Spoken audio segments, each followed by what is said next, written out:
Is it hard to study Russian language? I've seen lots and lots of students, hundreds of students and hundreds of people who learned successfully or unsuccessfully the Russian language. So it gives me a bit of a right to talk about it. Is it hard to learn Russian language? This is what you see everywhere, or you can see something like that. Fluent in 3 months. What is fluent and how many hours a day you have to do within these 3 months? 1 hour a week, or is it 7 hours a day? This phrase means nothing. I've come across this article and it says 10 reasons why the Russian language isn't that difficult. Within 5 months, I was communicating comfortably in Russian. He lived in Russia and he was immersed in the language. He probably had lots of people, Russian people around him. He was surrounded by the Russian language outside, in the house as well. 5 months, and he says he was fluent. And he said, it's easy. After only 5 months, I was fluent. Is it surprising that he was fluent in 5 months? So, do you remember last week we looked at some statistics and some facts about foreign language learning. So Russian is in the 3rd category of languages, and it takes, they've calculated 44 weeks or 1,100 hours to learn to a pretty good level, not advanced, easy to communicate, comfortable level. This guy said that he learned in 5 months. So 5 months, that's 150 days, roughly. If you're in the language, immersed, like he said he was, let's say 7 hours a day, even though it could be more, that's already 1,050 hours, very close to the minimum, to the rough average. So it's not surprising. 5 months, it's not like, oh, look, it's easy to learn Russian. No, that's normal amount of hours. So there's nothing surprising in that. Is it possible? Is it doable? Yes, it is. If you dedicate X amount of hours. You could spread those hours thin over 10 years, or you could compact them in 3 months. Okay, the beginning. Yeah, the very beginning. Most people who haven't started learning Russian think the alphabet is the hardest thing. It just looks weird. French, Italian, Spanish, they all use more or less the same alphabet. Russian is completely different. The ones who've learned the Russian for a while, they will tell you the alphabet is the easiest part. Many people are surprised that it takes about a couple of hours to learn the Russian alphabet. I always say to my students, in the very first lesson, when they come to me, I say, by the end of today, you will learn all the Russian letters and you will read Russian. The reason why I'm so confident, we use different techniques, how to help you memorize. For example, we use pictures. We look at letters which are what we call true friends, the letters that look very similar to English letters, and then we look at the different letters. Most people learn to read in the first lesson. The pronunciation, just like in any language, is that we can pronounce words well or we can pronounce words badly. However, what I've noticed, there are two, in my opinion, 2 letters that will give away a foreigner, U and R. Many people will just substitute it with E. The same with letter R.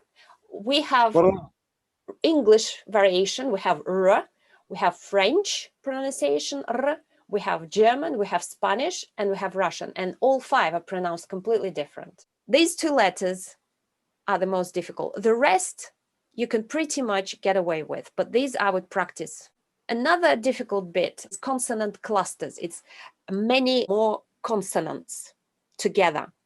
And that can be a real tongue twister.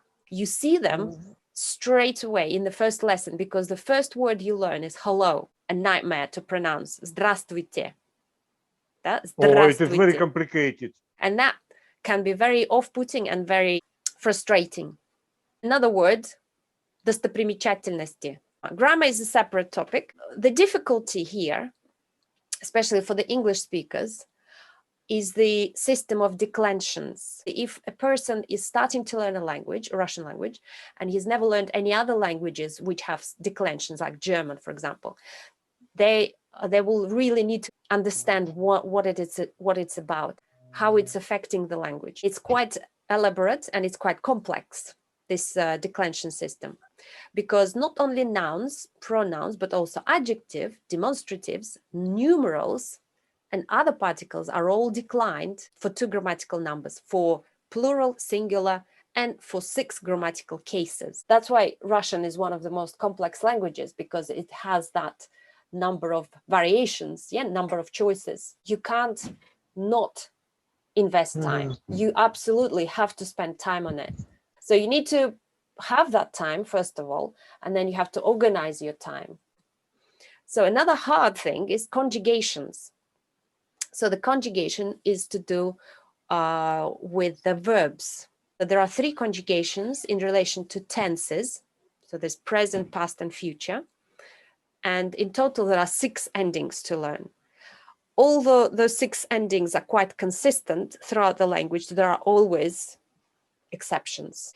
Another thing which is quite difficult and quite challenging and just difficult to digest is aspect. Every verb has got a pair.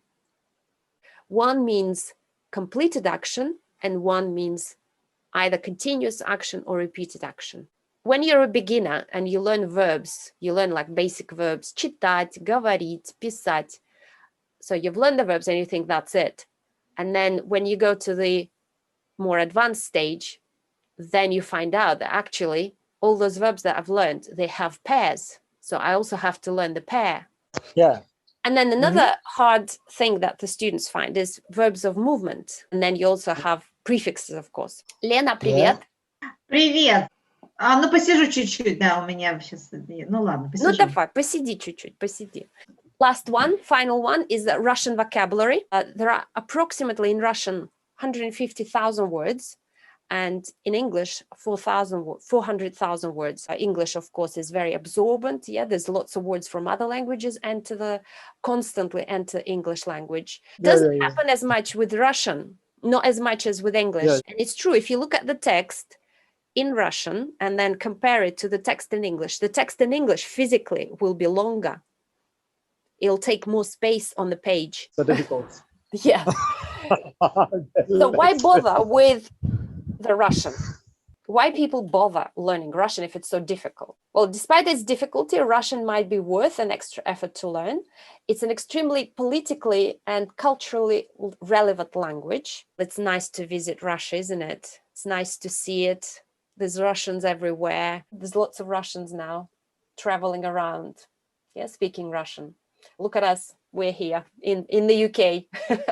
How to tackle these difficulties? Like I said, it's just simple maths. You can't not invest time. You can't learn a language without spending time. It's up to you how much time you invest. You can also tackle this by investing in a proper tutor. A good tutor will add a value and he will save you time. Time is precious, and a good tutor will save you that time. You start speaking from the first lesson, and you should not stop learning. Don't stop learning. It's like exercising in the gym.